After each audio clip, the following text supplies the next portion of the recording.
सर्वांना शुभ प्रभात. प्रभू येशू ख्रिस्ताच्या नावात विश्ववाणी परिवाराकडून आम्ही मार्गाकरिता प्रकाश कार्यक्रमात आपले सहर्ष स्वागत करीत आहोत.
आजच्या मननाकरिता देवाचे वचन निर्गम अध्याय 18 8 ते 12 ही वचने.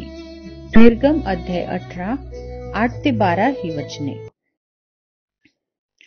परमेश्वराने इस्रायलासाठी फारोचे व मिसर लोकांचे काय केले, वाटेने आपणाला काय काय त्रास भोगावा लागला आणि परमेश्वरांनी आपली सोडवणूक कशी केली, ही सर्व हकीकत मोशेने आपल्या सासऱ्याला कळविली. परमेश्वराने इस्रायला मिसर लोकांच्या हातातून सोडवून त्याचे जे कल्याण केले त्या सर्वांबद्दल इत्रोला आनंद वाटला. इत्रो म्हणाला, ज्या परमेश्वराने तुम्हाला मिस्राच्या हातातून व फारोच्या हातातून सोडविले, ज्याने ह्या लोकांना मिस्राच्या तावड्यातून मुक्त केले, तो धन्य होय. आता मला कळून आले की सर्व देवाहून परमेश्वर श्रेष्ठ आहे.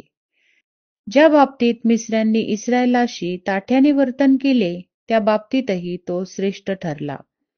मग मोशेचा सासरा इत्रो याने देवाला होमबली, अर्पणे व यज्ञ केले आणि अहरोन इस्रायलाच्या सर्व वडिलांसह मोशेचा सासरा इत्रो याच्या बरोबर देवासमोर भोजन करावयाला आला. प्रभू परमेश्वर या वाचलेल्या वचनांद्वारे आपला आजचा दिवस आशीर्वादित करो. प्रभू येशू ख्रिस्तामध्ये विश्ववाणीच्या आमच्या सर्व श्रोत्यांना सप्रेम सलाम. प्रियांनो, आज जी वचने आमच्या समोर वाचण्यात आलेली आहे, निर्गम याचा 18वा अध्याय आणि यातील 8 ते 12 वचने. परंतु या अध्यायामध्ये आम्ही पाहतो की इत्रो आणि मोशे यांच्या भेटी संदर्भात आम्हाला येथे दिसून येते. इत्रो जो आहे हा मिद्यानाचा याजक आहे की ज्याला 7 मुली होत्या आणि त्यापैकी एका मुलीसंगती मोशेचा विवाह झालेला आहे. आणि मोशे जो आहे आपला सासरा इत्रो याच्या जवळून तो तेथून मिद्यानातून निघून मिस्रामध्ये तो तेथे गेलेला आहे. आणि मिस्रामध्ये परमेश्वराची जी सेना जी आहे, इस्रायल लोक जे आहे, यांना फारोच्या तावडीतून तो सोडून तांबडा समुद्र तो पार करून गेल्याच्या नंतर त्याचा सासरा, त्याची पत्नी सिप्पोरा आणि त्याचबरोबर त्याचे दोन्ही मुलं जे आहे गेर्शोम आणि एलिएझर यांना घेऊन तो मोशेला भेटण्यासाठी जात आहे किंवा त्याच्या कुटुंबाला त्यांच्याकडे घेऊन तो जात आहे. आणि म्हणून या ठिकाणी एक विशेष प्रकारे आम्ही पाहतो की एका कुटुंबाचं जे संभाषण या ठिकाणी आहे. मोशे आपला सासरा जो इथ्रो जो आहे याला देवाच्या महिमाबद्दल त्या ठिकाणी तो सांगत आहे. आणि हे सर्व ऐकल्याच्या नंतर आम्ही पाहतो की 10व्या वचनामध्ये की इथ्रो जो आहे तो मोशेला येथे म्हणतो की जे या सगळ्या गोष्टी ज्या तुम्हाला सांगितलेल्या आहे की ज्या परमेश्वराने तुम्हाला मिस्रांच्या हातातून व फारोच्या हातातून सोडवले, ज्याने या लोकांना मिस्रांच्या तावडीतून मुक्त केलेला आहे, तो देव धन्य आहे. आणि त्याचबरोबर पुढे एक महत्वाची गोष्ट जी आहे तो त्याचा सासरा जो सांगत आहे त्याकडे आपण लक्ष देऊया. 11व्या वचनामध्ये की तो म्हणतो की आता मला कळून आले की सर्व देवाहून परमेश्वर श्रेष्ठ आहे. ज्या बाबतीत मिस्रांनी इस्रायलीशी ताठ्याने वर्तन केले त्या बाबतीत तो श्रेष्ठ ठरला आहे. आणि त्यानंतर मोशेचा सासरा इथ्रो जो आहे हा जिवंत देवाला होमबली आणि यज्ञ त्या ठिकाणी तो अर्पण करत आहे. या ठिकाणी मी पाहतो की मोशेने आपला सासरा जो आहे त्याला देवाची महिमा, देवाचं गौरव जे आहे किंवा कशा प्रकारे परमेश्वराने मिस्रांच्या हातातून त्यांना सोडवलेलं आहे याबद्दल त्यांना तो विदित करत आहे.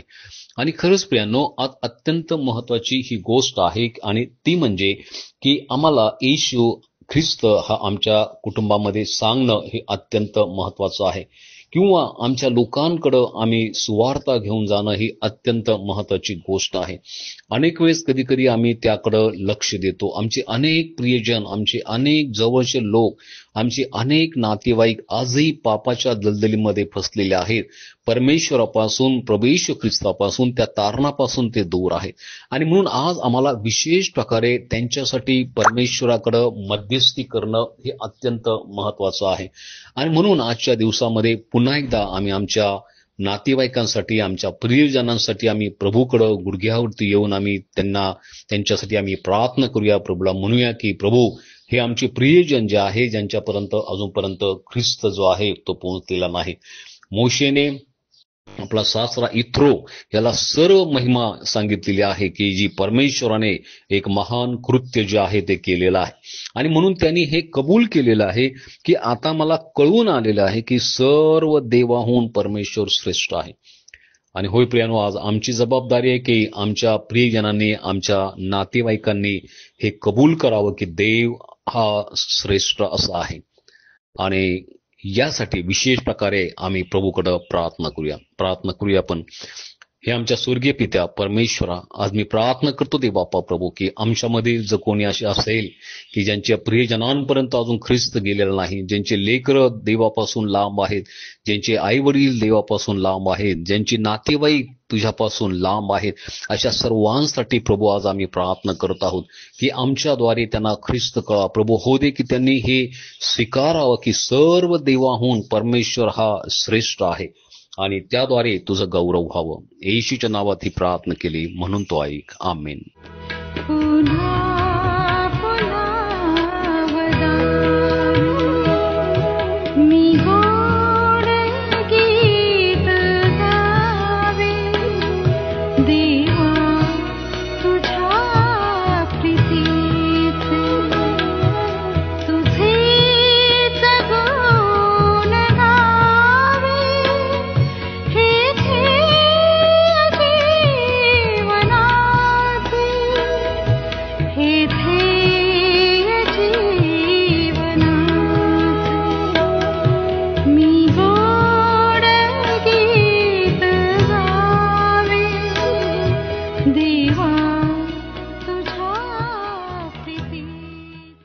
माझ्या दुःखात माझे सांत्वन हे आहे की तुझे वचन मला नवजीवन देते.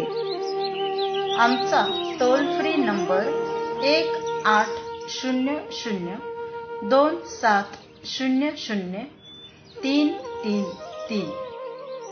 आम्ही आपणासाठी या नंबरवर प्रार्थना करण्यास उपलब्ध आहोत. धन्यवाद.